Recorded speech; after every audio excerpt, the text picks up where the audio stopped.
Hi, I'm Andy and welcome back to Pentor Cars, Cornish Car Collectors, and the second in our series of commuting to work in a modern classic car. Now, for those of you that saw the first instalment of this series, you'll know that I live in Cornwall, just inside Cornwall, and my office where I work is in Exeter. So that is a 66-mile commute if going by road. That's across the Tamar Suspension Bridge, or I can cross the ferry link in Torpoint and that turns it into a 49-mile commute. Now usually I do that in my Rover 75 diesel, but occasionally we take the drive in one of our modern classics, and today is just that.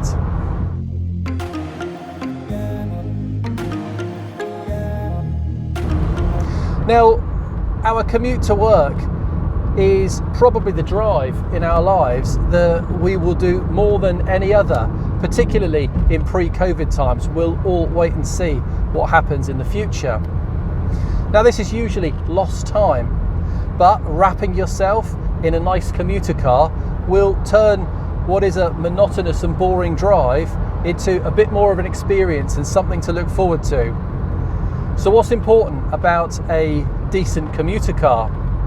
Well, practically they have to have a decent fuel economy, decent miles per gallon, need to be reliable, need to be comfortable, have some decent tech on board, and that includes a good sound system.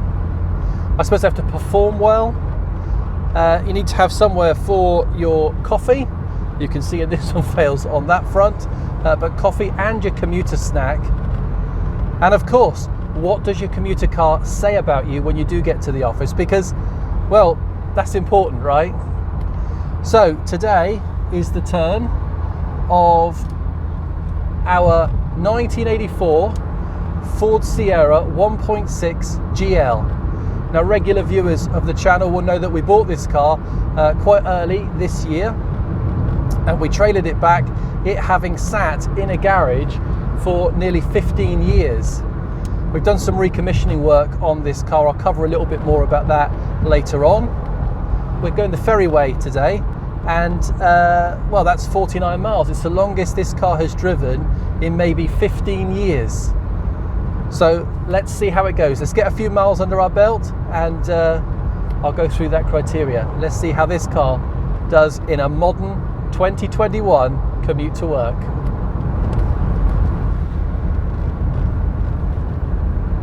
So, fuel economy.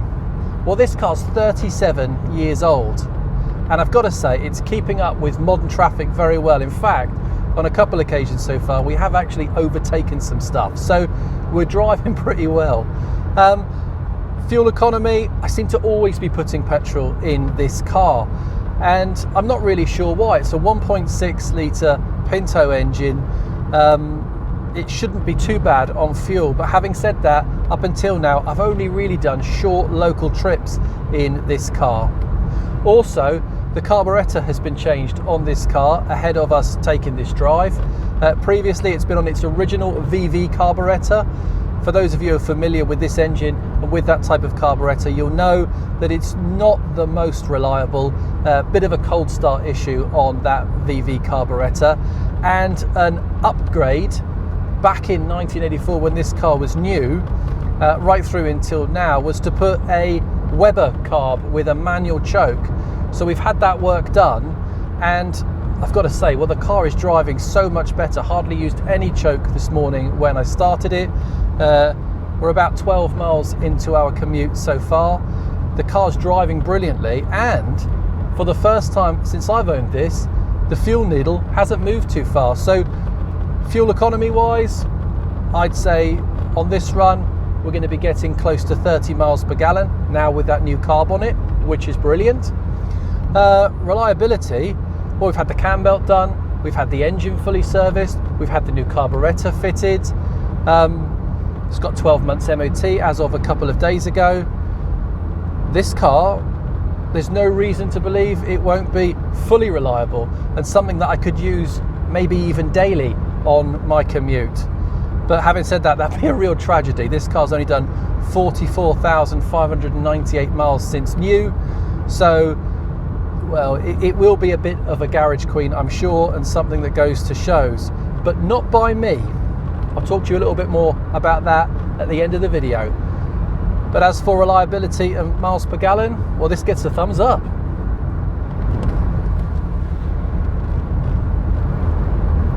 So what about comfort? Well, I've always said that a Ford Sierra is amongst the most comfortable modern classic cars to drive. In fact, if you're a regular viewer of the channel, you'll have seen that I recently took a 450 mile drive in my Sierra XR 4x4, and I jumped out of that car fresh as a daisy.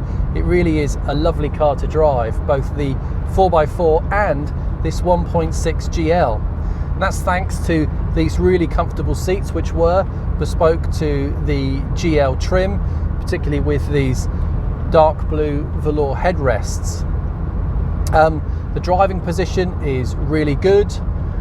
Yeah, it's a really comfortable car, and if I was an executive back in the mid-80s, I'd be very happy to drive this to and from work.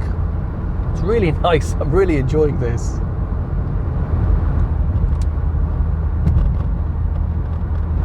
So what about tech? Because tech is really important in a commuter car. It's what keeps the commuter entertained on their regular long drive to work. And being a GL, well, the Sierra actually stands up very well for a 1985 car. The GL was actually only one step down from the range topping gear.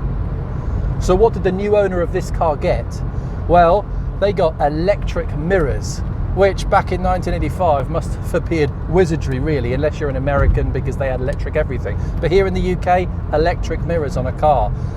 As a child, if my dad came home with this, I'd have been playing with those probably until they broke. Also, you've got the remote boot release here in the center console. A lovely analog clock, which is tracking my progress on the way to work. Looks like I'll get there before 9 o'clock today, which is good in a modern classic car. You've got these lovely warning lights that tell you whether you've got a brake issue, a coolant issue, an oil level issue, or you're running low on fuel. And there's no chance of that. We're 20 miles into our drive now, and the fuel needle still sat comfortably at half a tank. So my concerns about MPG have definitely been sorted out by that new carb. Yeah, this is a very well spec'd car. And what I love about the Sierra as well, when you're driving it, is the angle of this center console is just turned slightly towards the driver, making you feel really enclosed, almost like a fighter jet, I suppose.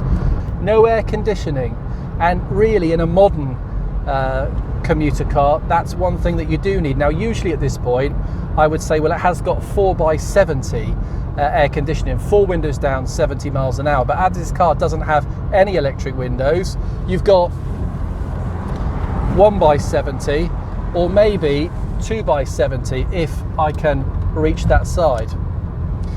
As for the stereo, well, it's the Blaupunkt original Ford unit that comes with this car. I think it was Blaupunkt. Oh, we've hit a bit of traffic. And let's try it. House party mix from Craig Charles and an Elaine pretty good. Bit of radio too. We had to pull the aerial up on this car before we set off this morning. Didn't want the scallies snapping it off, as was the game back in the 80s and 90s.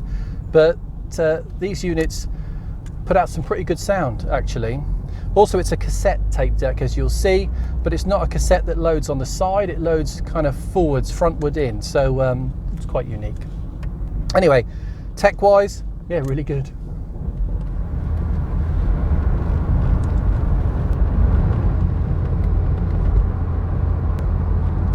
So what about the all-important commuter coffee? Well, the Sierra GL, in fact, all Sierras don't come with cup holders. So you've got to improvise when it comes to where you store your coffee. Let's hope I don't get it on my suit trousers. And as for commuter snacks, very important, not that we have any this morning, you've got the nice door pocket here to store a bag of crisps or some American hard gums.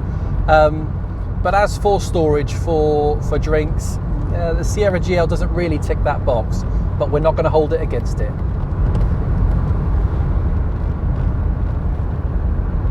So what about performance? Well, the video shot a little bit out of sync because we hit traffic just then, so I've already filmed the end.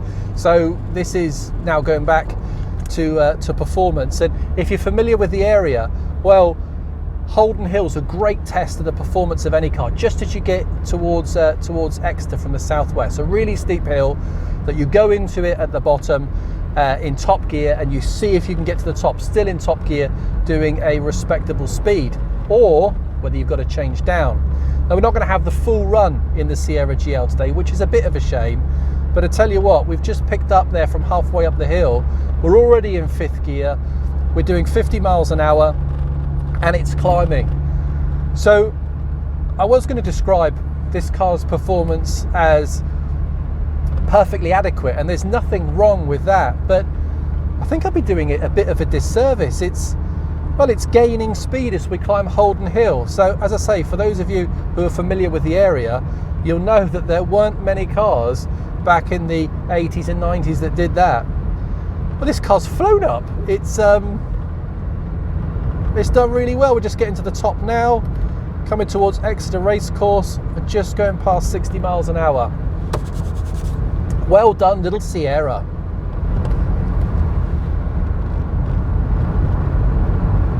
So now for the bit that we'll all say isn't important, but it really is.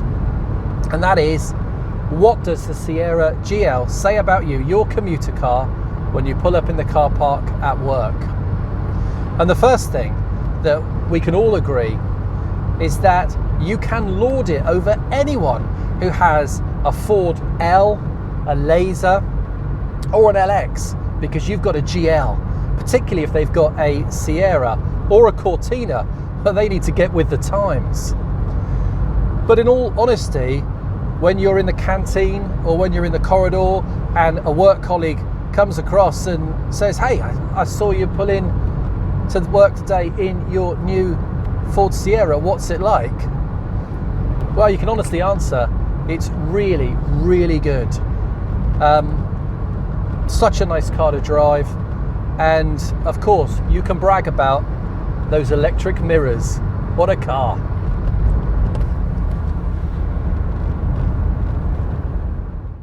So whilst I'm sat in traffic, which is of course a very real commuter challenge, I thought I'd try and sum up the Ford Sierra GL as a commuter car. But before I do, it's important that I give you that update that I said earlier. Now, as you know, we've also got a Ford Sierra XR 4x4, which I love, which never going to really sell. It's part of the collection long term. So when we bought this one earlier in the year, we've done a bit of restoration work to it. It was hard to see really how regularly I would use it and what we do with the car. Now, we recently had a car show. If you haven't seen that video, please look back through our back catalogue, because that reviews the whole collection. A friend of mine came to the show and he really fell in love with this car. So we had a chat about it and he's bought it. So this commute in the Ford Sierra GL is actually only one way, because he's collecting it today from Exeter, where he lives, and I'm getting the train home. Now, Andy's a member of my car club. He loves his old cars, and I know that he will cherish this Ford Sierra GL. He'll keep it clean, he'll keep it garaged, and he'll use it regularly, which is something that, well, I simply wouldn't do with the cars that we already have in the collection. So whilst I'm sad to see it go, whilst it's an amazing survivor car, and I'm sure I will never get another like this, it's really great to know that it's going to Andy, that I'll still see the car regularly, that it'll continue to come to the shows, and I know it's going to be looked after and used. So really happy to hand this one over, and just glad to have had and enjoyed this car for the period that we have. Now, as a commuter car, I think this Sierra really does prove the point and make the case for the fact that driving a modern classic car to work really is possible. We're about 5 miles away from work now, right at the bottom of Holden Hill, where we do our performance test. So I don't know how much of a performance test we're going to be able to do in this car today. but it really does make the case. It's driven up beautifully, it's kept up with modern traffic, we've overtaken some stuff, the temperature gauge is right where it needs to be, the fuel gauge is now just reading below half a tank, so that carburetor's definitely fixed the fuel economy challenge. It's been an absolute joy to drive to work, and I'm just sad I'm not driving it home again. But as I said, I do know that it's going to a good home. What's also lovely about driving any classic car to work, but particularly this one, the waves that I've had today, I've seen people taking photographs of it from their windows. It's a car you don't see anymore, and a car that obviously is fondly remembered by many people, which of course it would be. This was the family transport back through the 80s and the 90s. So oh, it's been lovely. What a great thing to drive to work. Even sat in traffic now, the temperature gauge is holding its own. So that's about it for commuting to work in a modern classic. I hope you've enjoyed this second installment of this series. If you do, please click like, please leave us a comment and tell us what we're missing out on our commute to work. We'll cover that in future videos. And if you like what you're seeing, please do subscribe. We've got loads more content coming in the future. So thanks very much for joining me on this drive to work. Hope to see you again soon here at Pentor Cars, Cornish Car Collectors. From me for now though, I gotta go do a day's work. So I'll see you again soon. Bye for now. Bye-bye.